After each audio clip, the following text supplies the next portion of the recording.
दोस्तों आज सुनाने वाले हैं सोमवार की व्रत कथा। आज है सोमवार। दोस्तों सोमवार के व्रत को लेकर मानता है कि इस व्रत को करने से भगवान शिव अपने भक्तों की मुराद जल्द ही पूरी करते हैं। दोस्तों अब सावन भी आने वाले हैं और सावन के सोमवार भी। सोमवार का दिन भगवान शिव को समर्पित है, इसलिए इस दिन भगवान शिव की पूजा और व्रत करने का महत्व और ज्यादा बढ़ जाता है। यदि आप सोमवार के व्रत करते हैं तो आपको सोमवार की व्रत कथा पढ़ना बेहद जरूरी है। तो चलिए जानते हैं सोमवार की आज व्रत कथा।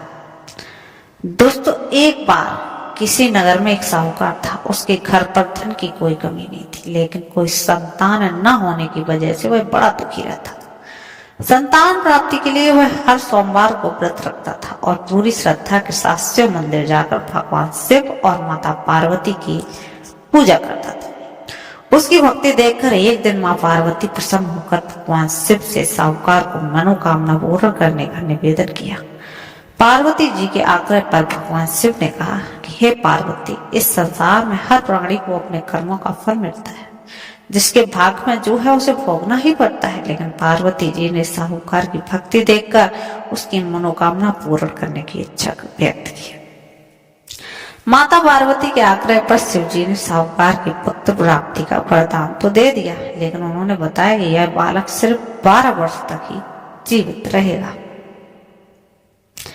माता पार्वती और भगवान शिव बातचीत को साहूकार सुन रहा था, इसलिए उसने इस बात की खुशी ना और ना ही दुख मनाया। वह पहले की भांति शिव जी की पूजा करता रहा। कुछ समय के बाद साहूकार की पत्नी ने पुत्र को जन्म दिया। जब वह बालक 11 वर्ष का हुआ तो उसने पढ़ने के लिए उसे काशी भेज दिया। साहूकार के पुत्र के मामा को बुलाकर उसे बहुत सारा धन देकर कहा कि तुम इस बालक को काशी विद्या प्राप्ति के लिए ले जाओ। तुम लोग रास्ते में यज्ञ करते जाना और ब्राह्मणों को भोजन और दक्षिणा देते हुए जाना। दोनों मामा भांजे इसी तरह यज्ञ कराते और ब्राह्मणों को दान दक्षिणा देते काशी नगरी निकल पड़े। इस दौरान रात में एक नगर पड़ा जहाँ नगर के राजा की कन्या का विवाह, लेकिन जिस राजकुमार से उसका विवाह होने वाला था वह एक आंख से काना था। राजकुमार के पिता ने अपने पुत्र के काना होने की बात छुपाने के लिए सोचा क्यों ना उस साहूकार के पुत्र को दूल्हा बनाकर आज राजकुमारी का विवाह कर।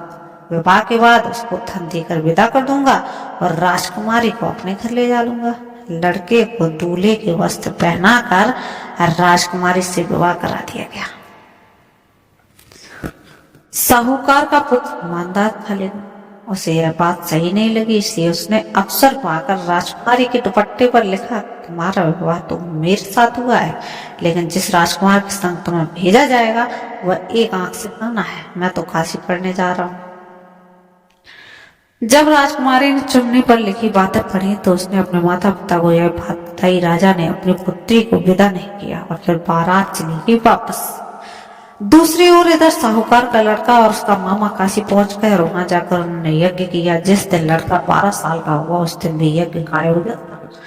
लड़के ने अपने मामा से कहा कि मेरी तबीयत कुछ ठीक नहीं लग रही। मामा ने कहा कि अंदर जाकर आराम कर लो। शिव जी के वरदान के अनुसार कुछ ही देर में बालक के प्राण निकल गए। मृत भांजे को लेकर मामा विलाप करना शुरू कर दिया। संयोगवश उसी समय शिव जी और पार्वती वहीं निकल रहे थे। पार्वती माता ने भोलेनाथ से कहा, स्वामी इसके रोने के स्वर सहन नहीं होते, आप इस व्यक्ति के कष्ट को अवश्य दूर करें। जब शिवजी मृत बालक के समीप गए तो बोले, यह वही साहूकार का पुत्र है जिसने 12 वर्ष की आयु का वरदान दिया था। अब इसकी आयु तो पूरी हो चुकी है, लेकिन मातृ भाव में विभोर माता पार्वती ने कहा कि हे महादेव, आप इस बालक को और आयु देने की कृपा करें, अन्यथा इनके वियोग में इसके माता पिता तड़प कर मर जाएंगे। माता पार्वती के पुनः आग्रह पर भगवान शिव ने उस लड़के को जीवित होने का वरदान दिया।